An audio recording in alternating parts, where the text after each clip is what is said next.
윤석열 파면은 이완규 법제처장, 헌법재판관 8대 0으로 파면됐습니까? 네, 그런 걸로 알고 있습니다. 5개 쟁점 모두 다 인용돼서 40대 0으로 파면됐습니까? 네, 그런 걸로 알고 있습니다. 현재 대통령 있습니까? 없습니까? 없습니다. 예. 현재 대통령은 없습니다. 이 부분을 다시 한번 명확히 하고요. 이완규 법제처장한테 직접 네. 얘기하시는 게 네. 8대 0. 네. 근데 5가지 쟁점이기 때문에 네. 40대 0. 그렇습니다. 이렇게 이제 얘기를 네. 하시고 네. 대통령이 있냐 없냐 이걸 네. 물어보신 것 같아요. 그 얘기를 하시다가 지금 영상을 봤거든요. 네. 대통령이 지금 있냐? 네. 없습니다. 대통령이 있냐? 네. 없습니다. 다에게 물어봤죠. 대통령이 있냐? 없습니다. 네. 그런데 대통령 몫에 헌법재판관은 임명할 수 있냐? 네. 임명할 수 없는 거다. 그런데 헌법재판관을 임명해? 이건 있을 수 없는 거다라고 이야기를 한 겁니다. 그리고 윤석열 대통령이 파면됐는데 파면되기 전에 그 친한 친구라면서요. 이완규 법제처장 친한 친구라면서 윤석열 대통령. 네. 윤석열 대통령이 불법 비상계엄 하려고 할 때 그러면 안 된다고 얘기했어야죠. 네. 그리고 불법 비상계엄 하고 나서도 그러지 말았어야 한다고 지적했어야 되는 거 아니냐. 자 이렇게 얘기를 했어요. 그랬더니 뭐라고 얘기를 하냐면 제가 그걸 하지 못한 게 통탄스럽습니다. 이렇게 얘기를 한 거예요. 그것도 거짓말이잖아요. 거짓말이죠. 그 전까지 음. 탄핵은 옳지 않다는 뉘앙스로 계속 얘기해왔고 마은혁을 임명하지 않는 것이 맞다는 식으로 정당한 권한 행사라고 얘기를 한 장본인이 그런 이완규 자가 법제처장. 예 그래갖고 이제는 말이 완전히 바뀌었단 말이에요. 네. 말이 바뀌어가지고 그렇게 하고 있으니까 그래서 당신은 스스로 사퇴하는 게 맞다. 법제처장 자리도 사퇴해라. 네. 그리고 또 이 헌법재판관 지명에 대해서는 하지 않겠다고 얘기해라. 그래야 다치지 않는다. 여러 가지 쟁점이 있었어요. 박근혜 대통령 때 탄핵 때.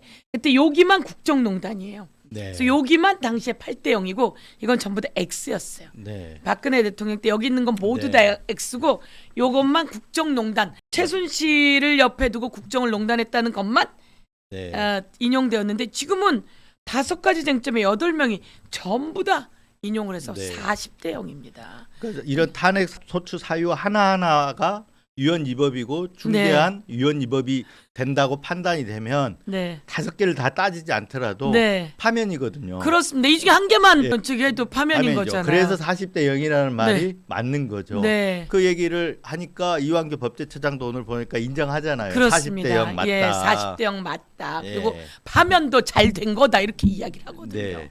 그래놓고 그 파면된 대통령 밑에서 녹을 그렇게 먹다가 한덕수가 지명하는 것을 어머나 좋아라 이렇게 받을 상황이냐. 네. 그렇게 하면 안 된다. 그래서 법제처장도 그만두고 그것도 고사해라 이렇게 이야기를 했습니다. 그때 뭐라 그럽니까? 가만히 있죠. 이런 얘기 이제 결론적으로는 그런 얘기가 오늘 계속 반복돼 나오는 것 네. 같더라고요. 그러니까 한덕수 권한 대행이 결정한 것이니까 그걸 존중할 따름이다. 뭐 이런 식의 얘기를 계속해서 반복하는 걸로 봐가지고는 실질적으로는 사퇴를 거부한 거죠. 그렇죠. 하고 싶지 않은 거죠. 네. 그러니까 근데 제가 보기에는 더 그렇게 버틸 가능성도 있고 자기로 인해서 네. 또다시 윤석열은 계속 소환되는 거거든요. 그리고 한덕수도 다치는 거거든요. 그래서 어떤 판단이 있을 수도 있다고 생각해요. 네. 근데 그렇게 있다 하더라도 한덕수는 위헌하고 위법한 짓을 했기 때문에 처벌받아야 돼요. 당연히 처벌 받아야죠. 네. 왜 그러냐면 본인이 스스로가 대통령 고유 권한 행사가 아닌 경우 좀 자제돼야 된다. 권한은 행사할 때 자제돼야 된다. 이런 얘기를 했고 이미 헌법재판소에서 그게 마은혁 재판관을 임명하지 않은 건 위헌이다라고 얘기를 했는데 그 위헌 상태를 계속해서 알고도 지속을 했단 말이에요. 알고도 지속하고 파면을 이르게 하지 않으려고 막는 작업을 한 거죠. 그렇죠. 네. 그렇기 때문에 이건 수사가 제대로 되고 기소가 되면 저는 분명하게 처벌이 된다고 봅니다. 네, 그렇습니다. 최상목 권한대행도 네, 마찬가지고 마찬가지. 한독수 네, 권한대행도 마찬가지인데 네. 이 사람들이 근데 저는 궁금한 게 왜 그럴까? 윤석열이 이제 파면됐어요. 그 전까지는 헌재 결정이 나기 전까지는 직무 복귀할 수도 있겠네라고 내심 생각했을지 모르지만 지금 파면이 됐거든요. 선이 끊어졌는데 자기 욕심 아니면 코가 깨서 그런가요? 제가 자기 보기에는 객관.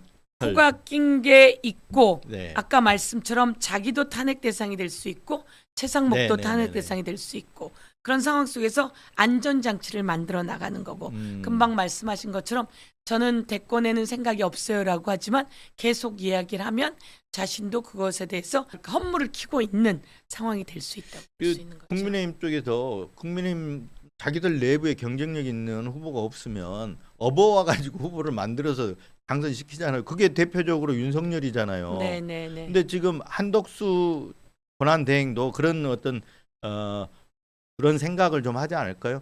후보들이 경쟁이 없으면 나를 추대하지 않을까 이런 생각을 좀 하지 않을까요? 그런 생각을 하겠죠. 네. 그런 생각을 하겠지만 제가 보기에는 한덕수는 대통령 할 수 있는 감도 아니고 국민의힘은 이번에는 대통령 후보를 내지 말아야 된다. 생각이 상식이 있는 어떤 정당이라 그러면 네. 낼 수 있는 어떤 나치 제도로 있다 그러면 내면 안 되는 거죠. 예, 부끄러움을 그렇습니다. 알아야 되는 예, 거잖아요. 예.